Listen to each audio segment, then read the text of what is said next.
Assalamualaikum warahmatullahi wabarakatuh. Gimana teman-teman? Kabarnya sehat selalu ya untuk kita semua. Semoga kita diberi kemudahan dan kelancaran untuk melunasi hutang-hutang kita.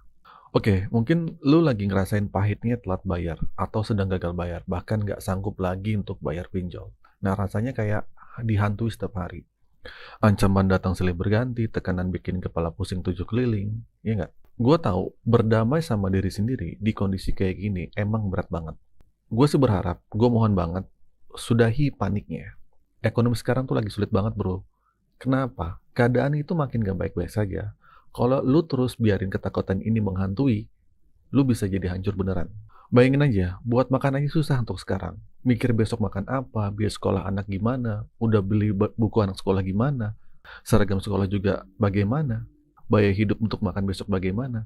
Tapi yang lu pikirin tiap hari malah DC datang ke rumah apa enggak ya. Stop mikirin hal yang kayak gitu. Kenapa? Karena semakin lu mikirin, itu nggak bakal bikin duit lu balik lagi. Lagian, ini bukan sepenuhnya salah lu. Gue selalu bilang di beberapa video gue, pelaku usaha jasa keuangan pinjol juga ada yang salah. Kalau mereka lebih teliti nyasar nasabah, mereka nggak akan ketemu lu yang susah bayar. Karena mereka pasti bakal nilai dulu, sementara lu minjem aja buat kebutuhan pokok aja, buat hidup itu susah. Kalau kebutuhan hidup yang mau lu penuhin, otomatis keadaan lu emang udah nggak baik-baik aja dari awal. Iya nggak sih? Nah, jadi udahin semua penyesalan dia nggak penting ini. Terus lu sering banget nanya, Bang, gabay di sini aman apa enggak? Jujur aja, mau aman atau enggak, duit kita itu tetap nggak ada, ya kan? Problem kita di sini, mau aman atau enggak, uang kita ada apa enggak? Ngapain dipikirin? Yang penting hari ini lu bisa makan pagi, siang, sore, malam, itu udah syukur, alhamdulillah. Itu aja yang paling penting. Bisa makan, bisa minum, udah bersyukur banget. Resikonya apa sih bang? Kalau resiko terberat dari gabah pinjol, yang gua tahu itu cuma ketakutan lu sendiri. Bukan slick. Bukan slick OJK sebenarnya. Bukan ranah, itu bukan ranah lu. Slick itu lebih ketakutan bank itu sendiri. Bayangin deh, kepopuleran pinjol di Indonesia makin meningkat banget nih. Orang cenderung nyari dana instan. Dana yang cepat dan mudah balik. Tapi di balik kemudahan itu ada risiko yang luar biasa. Otomatis banyak orang yang nggak mampu bayar utang mereka. Sementara pinjol ini nasabahnya banyak banget. Kalau setengah dari nasabah pinjol ini namanya masuk ke slick OJK atau BI checking, track record mereka itu akan jelek. Yang stres itu bukan lu, tapi banknya. Gimana lagi bank mau nawarin pinjaman dengan bunga tinggi kalau nggak ada yang mau minjem lagi? Jadi BI checking itu bukan ketakutan kita juga. Jadi lu nggak perlu pikirin itu juga. Bang, gimana nanti saya mau KPR, mau kredit rumah, dan segala macam. Menurut gue, pertanyaan-pertanyaan kayak gitu nggak bakal terlalu penting untuk hari ini. Ya udah, kalau memang nama kita masuk slick OJK, biarin aja. Dampaknya nanti BI checking ini bakal malah memicu pemutihan utang mungkin ke depannya. Karena bank pasti bakal kesulitan ngejalanin usaha mereka. Bayangin siapa yang mau minjem lagi di bank kalau banyak orang yang masuk slick OJK. Makanya gue bilang, udah nggak terlalu penting. Nggak usah dipikirin hal itu dulu, nggak usah. Oke, mungkin ada pertanyaan. Bang, utang kan wajib dibayar. Oke, itu benar. Tapi lu nggak sendirian. Utang itu memang wajib hukumnya dibayar. Siapapun yang berutang wajib bayar. Tapi konsepnya lain. Ini bukan kita yang sengaja nggak bayar.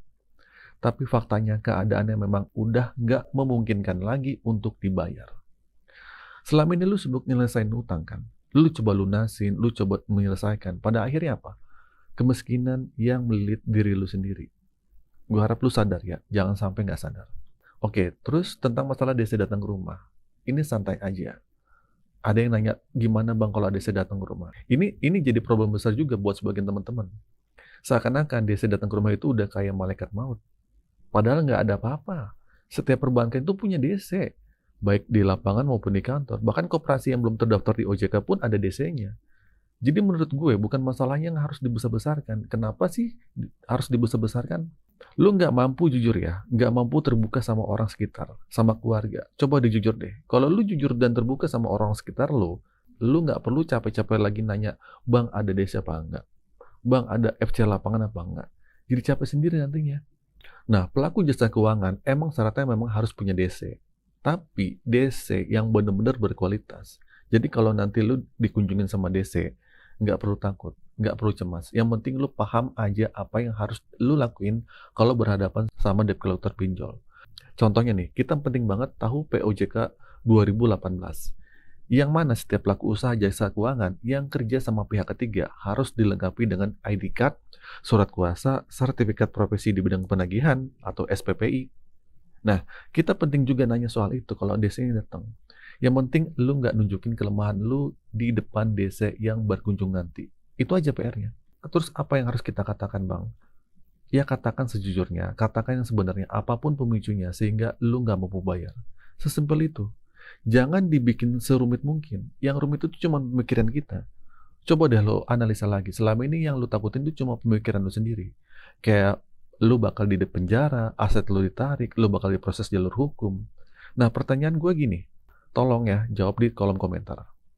Siapa yang baru keluar penjara gara-gara nggak mampu bayar pinjol? Siapa? Tolong isi di kolom komentar. Nggak ada kan? Yang ada itu orang yang terjebak pinjol, terus dia melakukan tindakan pidana, misalnya jual narkoba, terus misalnya dia maling, atau yang orang yang sedang gagal pinjol akhirnya menggelapkan dana tabungan. Dan mungkin ada juga DC pinjol yang dipenjara gara-gara melakukan tindakan pidana karena dia menagih dengan cara kasar. Tapi kalau atas dasar ketidakmampuan, itu nggak ada penjara, apalagi proses hukum. Terus ada yang bilang, Bang, ini kan tapi bisa diproses ke perdata, Bang, karena kita wan prestasi. Nanti aset saya ditarik, Bang. Enggak lah, mana mau mereka. Pinjol itu belum bersih. Sistem mereka itu masih banyak kekurangan.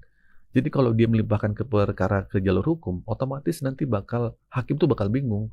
Bakal membongkar gimana mekanisme mereka, gimana regulasinya. Catatan hitam dari pinjol itu malah kebongkar. Nah selama ini, rahasianya tuh selama ini ditutup-tutupin sama pinjaman online yang nggak boleh lu tahu. Dan akhirnya masuk persidangan malah dibongkar sama hakimnya. Makanya proses-proses hukum itu cuma diucapkan sama si DC. Faktanya nggak kayak gitu. Nah terus apalagi nih penarikan aset. Penarikan aset itu nggak segampang itu dan nggak semudah yang lo pikir. Penarikan aset itu banyak pertimbangan matangnya. Ada dasar penarikan asetnya. Toh kita di pinjaman online, kita ngajuinnya secara online, kredit tanpa anggunan.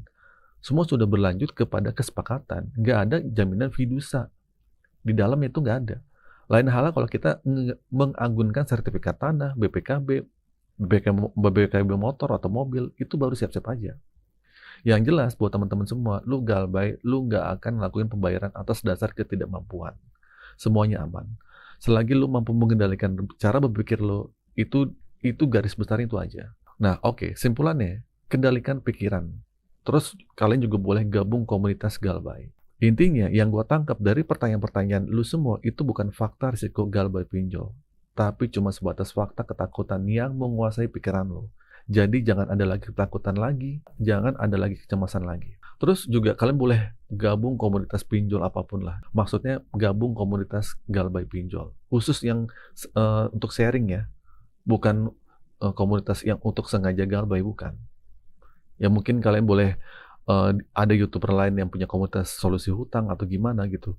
Atau komunitas yang lain-lainnya, silahkan. Dan gue pribadi pun ada untuk kalian. Itu juga ada di kolom deskripsi video ini. Lu boleh klik, lu bisa gabung di grup WA Galbay gue.